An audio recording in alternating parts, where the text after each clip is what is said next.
março de 2026. Enquanto você assiste esse vídeo, mísseis iranianos cruzam o céu em direção a Tel Aviv. Mais de 1.400 mortos no Irã, 18 mortos em Israel. O Estreito de Hormuz, a artéria do petróleo mundial, está fechado. E todo mundo pergunta: por quê? Por que petróleo? Por que território? Por que programa nuclear? Não. A resposta verdadeira está 4.000 anos no passado. Em uma decisão tomada por um homem que você conhece. Uma decisão que nenhum tratado de paz, nenhuma guerra e nenhuma diplomacia conseguiu desfazer. Mas aqui está o detalhe que vai virar sua cabeça. O Irã não é árabe. Os persas não descendem de Ismael. Então, como diabos esse povo entrou numa briga que começou entre dois irmãos no deserto?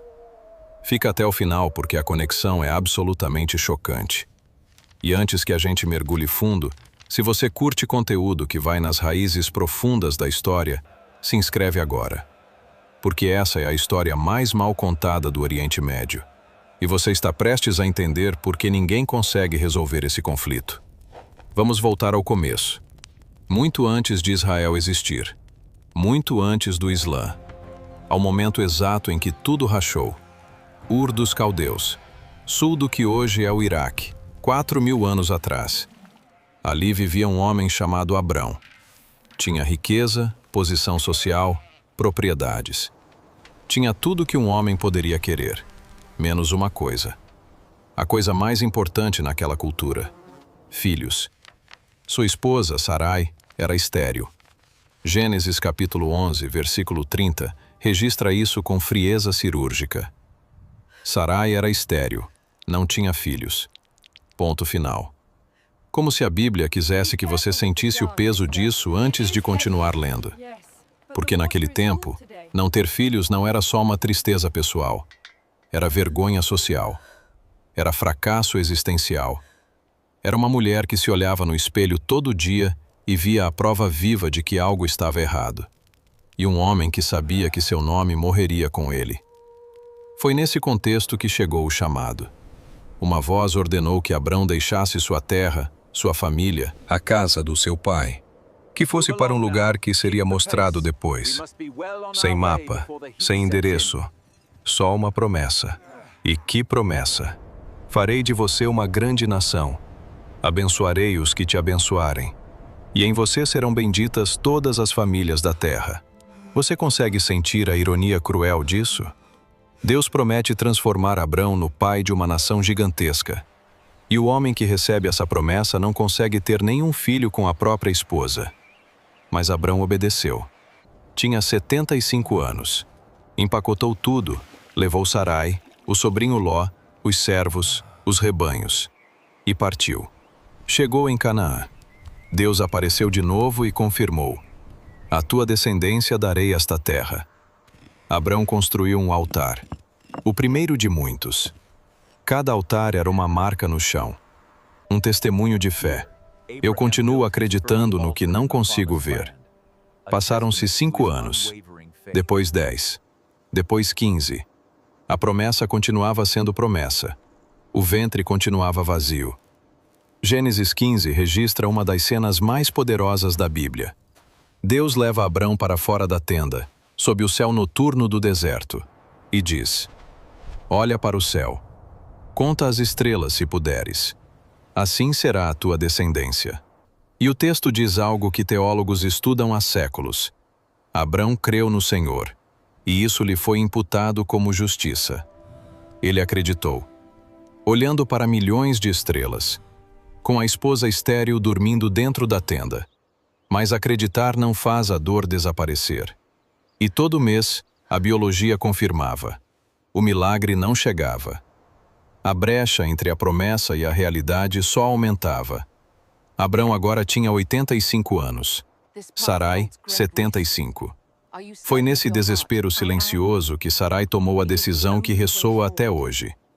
Gênesis capítulo 16 começa com Sarai fazendo uma proposta ao marido. Ela reconheceu a realidade. Deus havia fechado seu ventre. Mas ela tinha uma solução prática. Uma solução culturalmente aceita naquela época. Ela tinha uma serva egípcia chamada Agar. Une-te a ela, Sarai disse. Talvez através dela eu possa ter filhos. Não era algo absurdo. O Código de Hammurabi, escrito séculos antes, já regulamentava isso. Uma esposa estéril podia oferecer sua serva ao marido, e os filhos nascidos dessa união seriam legalmente considerados filhos da esposa. Era uma solução humana para um problema que Deus havia prometido resolver de forma sobrenatural. E o texto bíblico diz simplesmente: Abrão atendeu a voz de Sarai. Sem registro de dúvida, sem menção de que ele consultou a Deus. Depois de uma década esperando em Canaã, o patriarca aceitou. Sarai pegou Agar, sua serva egípcia, e a entregou por mulher a Abrão. Uma frase curta, para descrever um instante que partiu a história em dois. Agar engravidou rapidamente, e aqui começou o primeiro conflito. Quando Agar percebeu que estava grávida, começou a olhar para Sarai com desprezo. A serva que carregava o herdeiro do patriarca não conseguiu esconder o que sentia pela mulher que continuava estéril. E Sarai, que havia orquestrado tudo, não aguentou aquele olhar. Ela confrontou Abrão. A injustiça que estou sofrendo é culpa sua. Coloquei minha serva em seus braços e agora ela me despreza. Que o Senhor julgue entre mim e você. Abrão devolveu a responsabilidade. Ela é sua serva. Faça com ela o que achar melhor. E Sarai a maltratou. O termo hebraico usado aqui é brutal.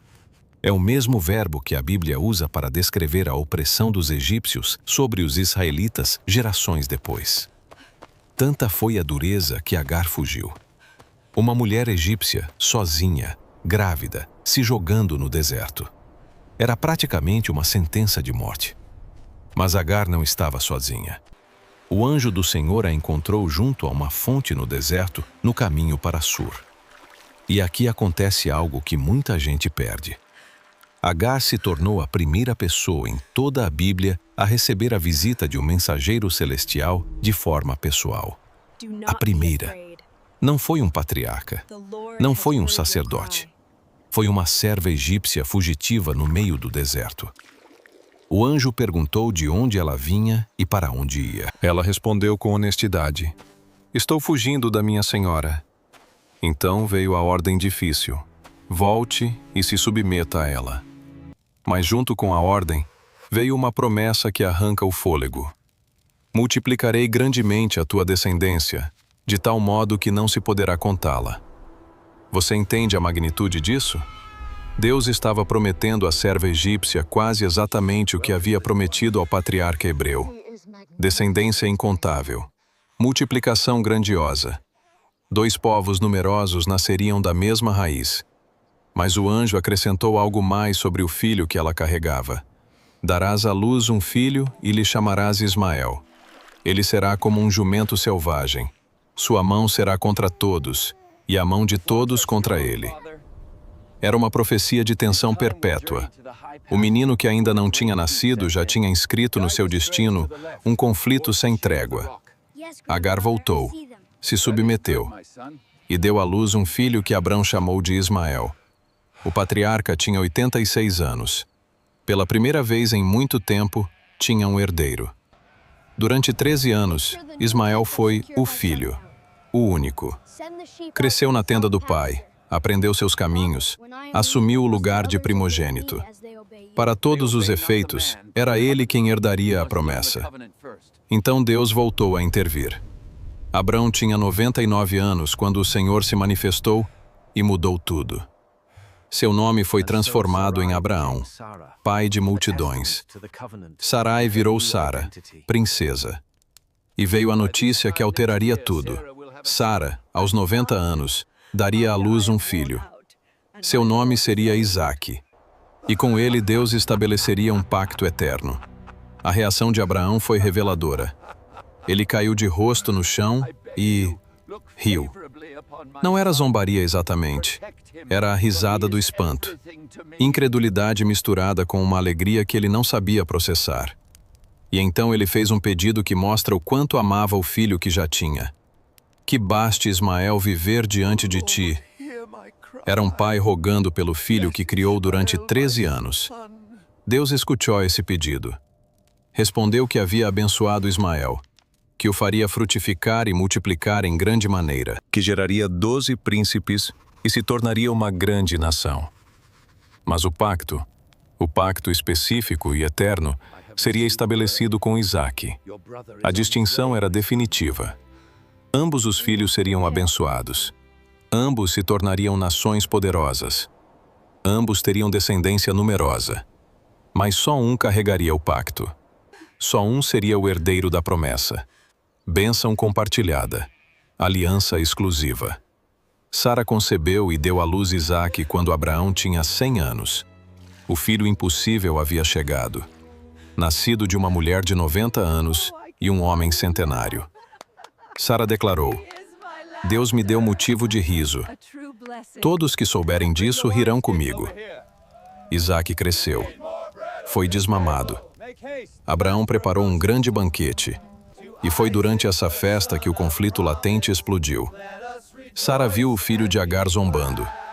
O termo hebraico é ambíguo de propósito. Pode significar brincar ou escarnecer.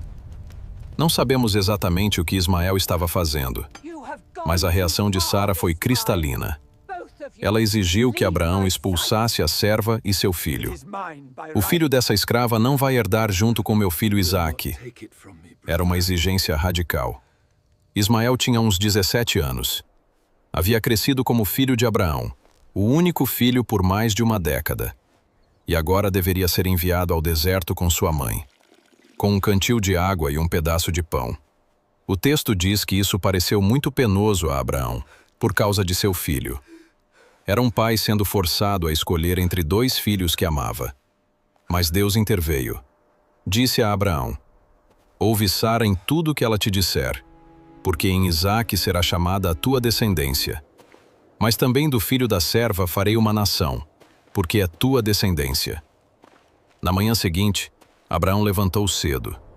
Pegou pão e um odre de água. Colocou nos ombros de Agar. Entregou o menino e os despediu. Tenta dimensionar o peso dessa cena. Um pai que acorda antes do amanhecer para despedir o próprio filho, que prepara provisões mínimas, um cantil de água, um pouco de pão, para uma mulher que vai caminhar no deserto com um adolescente. O texto não registra palavras de despedida, nem abraços, nem lágrimas. Apenas, e os despediu. Agar vagou pelo deserto de Berseba. A água acabou. Ela colocou Ismael debaixo de um arbusto. Afastou-se à distância de um tiro de arco. Disse: Não quero ver meu filho morrer. Sentou-se e chorou em voz alta. Era o fundo do abismo. Uma mãe esperando seu filho morrer de sede, sem poder fazer nada além de chorar.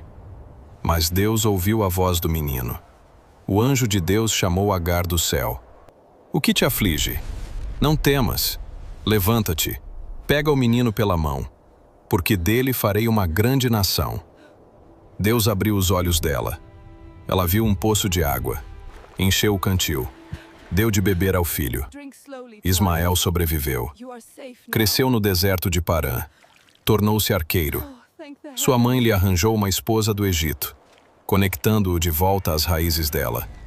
E do deserto, longe da tenda do pai, longe do irmão que havia ocupado seu lugar, Ismael construiu sua própria história. Gênesis capítulo 25 enumera seus 12 filhos, 12 príncipes, exatamente como Deus havia prometido. Os ismaelitas se espalharam pela Península Arábica. Eram povos do deserto, nômades, comerciantes, guerreiros. Com o tempo, se entrelaçaram com outras tribos árabes. E mais de 2000 anos depois, quando surge o Islã, a tradição identifica Ismael como ancestro de Maomé e dos árabes em geral. Essa conexão se tornou central para centenas de milhões de pessoas. É parte da identidade sagrada. Os descendentes de Isaque seguiram outro caminho. Isaque gerou Jacó. Jacó, após lutar com um anjo junto ao val de Jaboque, recebeu o nome de Israel. Seus 12 filhos se tornaram as 12 tribos de Israel. Escravidão no Egito. Êxodo. Conquista de Canaã. monarquia, divisão do reino, exílio na Babilônia, retorno. A história dos filhos de Isaque é a história do povo de Israel e, eventualmente, do Estado moderno que leva esse nome. Gênesis 25, 9, registra um último encontro entre os dois irmãos, no funeral do pai. Isaque e Ismael, seus filhos, o sepultaram na caverna de Macpela. Dois irmãos, separados por décadas, reunidos apenas pela morte do pai que ambos amaram. Não há palavras registradas, sem reconciliação, sem renovação de laços. Apenas dois homens cumprindo o dever de sepultar o pai. E depois, silêncio. Dois povos, duas histórias, um pai, zero paz. Mas espera, o Irã não é árabe. Os persas não descendem de Ismael. Então, como diabos eles entraram nessa briga de 4.000 anos? Aqui a história fica muito mais interessante. 539 antes da Era Comum, Ciro, o Grande, conquista a Babilônia. E ele faz algo extraordinário. Liberta os judeus exiliados. Permite que voltem a Jerusalém e reconstruam o templo. O livro de Esdras registra seu decreto. Isaías capítulo 45 chega a chamar Ciro de ungido do Senhor, uma honra raramente dada a um rei pagão. Nesse momento da história, persas e judeus eram aliados. O livro de Ester, ambientado na corte persa durante o reinado de Assuero, narra uma conspiração para exterminar os judeus, orquestrada por Amã, um alto funcionário do rei. A história termina com a salvação do povo judeu, mas revela algo importante. Mesmo em períodos de aparente calma, correntes subterrâneas de hostilidade brotavam. Então, o que transformou Pérsia em Irã e a alinhou com os povos árabes contra Israel? A conquista islâmica. Século VII da Era Comum. Árabes muçulmanos conquistam o Império Persa Sassânida. A Pérsia, que havia sido zoroástrica por mais de 1000 anos, gradualmente se converteu ao Islã. E com essa conversão veio a adoção de narrativas. Narrativas que identificavam os árabes, e por extensão Ismael, como povos privilegiados dentro da história sagrada. Ao adotar o Islã, os persas adotaram a narrativa de Ismael como ancestral dos árabes, povo escolhido. O Irã, etnicamente não árabe, tornou-se culturalmente e religiosamente parte do mundo islâmico e herdou a tensão Ismael vezes Isaque, através da identidade religiosa.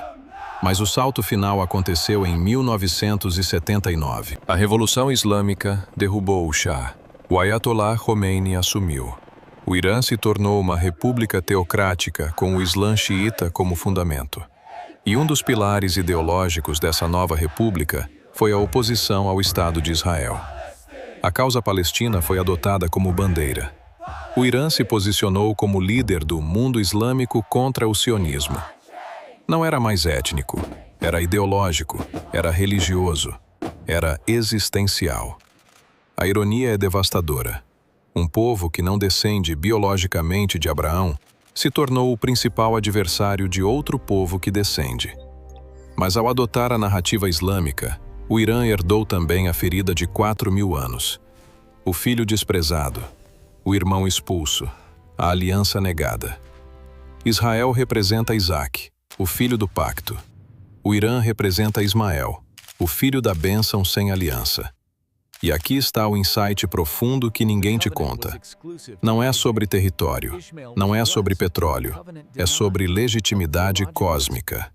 Quem tem o direito divino? Quem carrega a promessa verdadeira? Essas perguntas não se resolvem com diplomacia. Essas perguntas não se resolvem com sanções econômicas ou acordos nucleares. Em junho de 2025, Israel lançou a Guerra dos 12 Dias contra o Irã. Atacou instalações nucleares, bases militares, comandantes da Guarda Revolucionária. A Força Aérea Israelense demonstrou capacidade de destruir as defesas iranianas com facilidade assustadora. Trump anunciou um cessar-fogo em 24 de junho. 12 horas Irã, 12 horas ambos. e acabou. Mas não acabou. Em 28 de fevereiro de 2026, EUA e Israel lançaram ataques conjuntos massivos contra o Irã. No primeiro dia, mataram o líder supremo Ali Khamenei. Atingiram dezenas de instalações nucleares.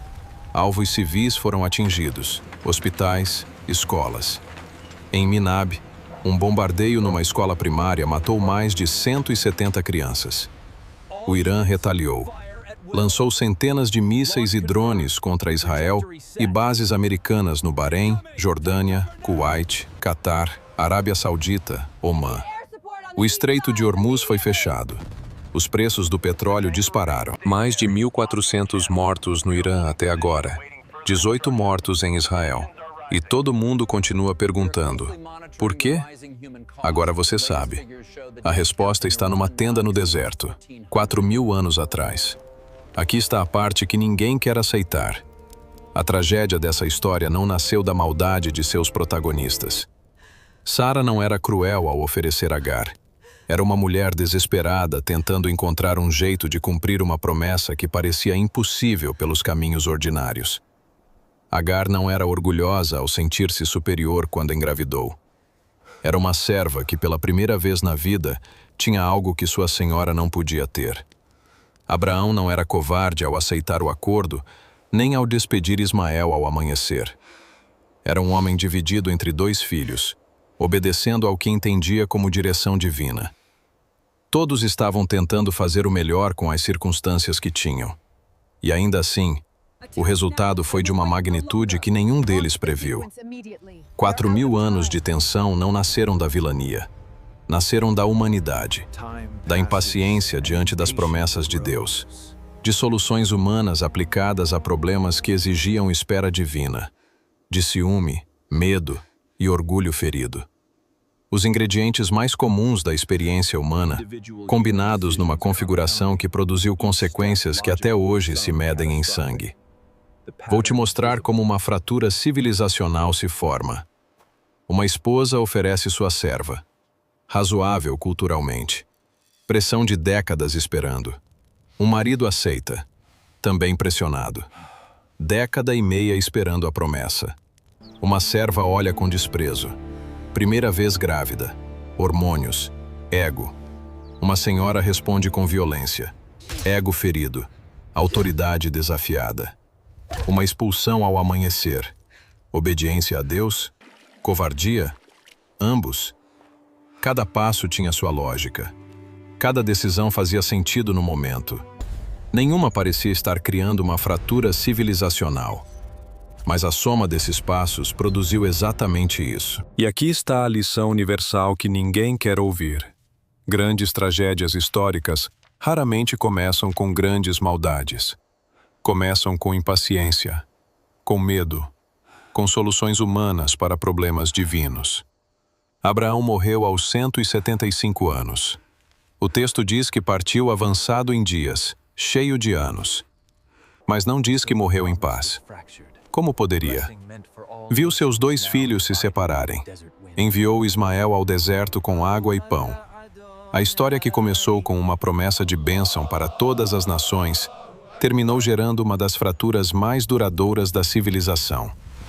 Não porque Deus falhou, mas porque seres humanos tentaram acelerar o plano divino com soluções próprias. E hoje, 4.000 anos depois, quando mísseis cruzam o céu entre Israel e Irã, quando líderes falam em varrer do mapa e ameaça existencial, há algo mais profundo que petróleo ou estratégia em jogo. Há uma memória coletiva. Uma narrativa de pertencimento e exclusão. As histórias que os povos contam a si mesmos importam. E israelenses e iranianos, por caminhos totalmente distintos, convergem no mesmo ponto de origem. Uma tenda no deserto. Um homem ancião. 2 mulheres. 2 filhos que nunca encontraram paz. Pode um conflito de 4.000 anos ser resolvido? Pode a diplomacia moderna curar uma ferida espiritual? Pode a geopolítica reparar o que a fé partiu? Não sei. Mas sei disso. Ignorar as raízes é garantir que a árvore continue envenenada. E enquanto não entendermos de onde veio o ódio, nunca entenderemos para onde ele vai. Esta é a história que ninguém te conta. O conflito que começou com um erro de Abraão e virou a ferida aberta do Oriente Médio. Se esse vídeo mudou a forma como você enxerga esse conflito, deixa o like agora. Se inscreve no canal porque a gente vai continuar destrinchando as raízes bíblicas dos grandes conflitos modernos. No próximo vídeo, a verdadeira razão pela qual árabes e judeus não conseguem dividir Jerusalém. E a resposta também está em Gênesis. Te vejo lá. E lembra, a história que você não conhece é a que mais te controla.